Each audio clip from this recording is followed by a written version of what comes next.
और बेताल पर रची हुई है। तो मैं इस कहानी के वर्णनकर्ता को बुलाना चाहता हूँ। मैं इस कहानी का वर्णन करता हूँ। यह कहानी विक्रम और बेताल की है। राजा विक्रमादित्य सब पर बैठे बेताल को लेकर चल रहे थे। तभी बेताल बोला, राजा, समय काटने के लिए मैं तुम्हें एक कहानी सुनाता हूँ। ध्यान रखना, अगर जवाब पता होते हुए भी अगर तुम चुप रहे तो तुम्हारा सिर फट जाएगा। राजा विक्रमादित्य और बेताल बात करते हुए आ रहे थे।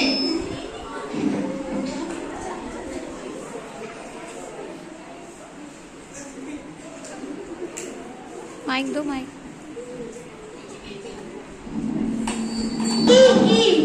राजन, तुम कहानी सुनने के लिए तैयार हो?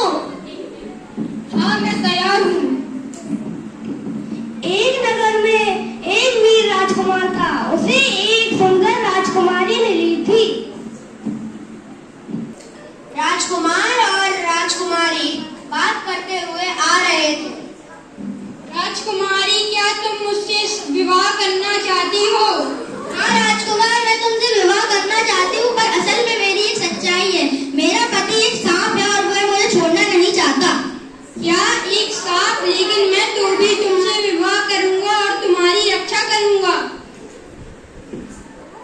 राजकुमारी का पति, पुराना पति नागराज, दरबार में आया और राजकुमारी से कहने लगा, मैं हूँ नागराज महारानी, तुमने मुझे छोड़ के एक मनुष्य को चुना, मैं तुम्हें वापस ले जाऊंगा। नागराज, कृपया हमें छोड़ दो, मेरा पति अब से यही राजकुमार है। अब सब लोग यहाँ पर इकट्ठे हुए दरबार में राजा विक्रमादित्य बैठे थे। वहाँ पर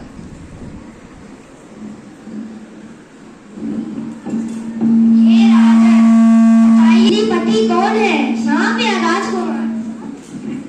अब सबकी नजरें राजा विक्रमादित्य पर थी। सबकी नजरें अब सिर्फ राजा विक्रमादित्य पर थी। सब यही कह कर अपनी जगह पर बैठ गए। तो आप बताइए विक्रमादित्य, असली राजकुमारी का पति कौन है? उसका नया राजकुमार या उसका पुराना पति नागराज? यस।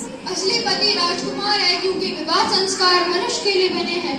नागराज और राजकुमारी का संबंध अश्वभाव था।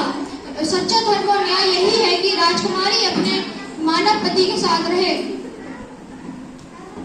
तो महाराज, आपका न्याय हो चुका है।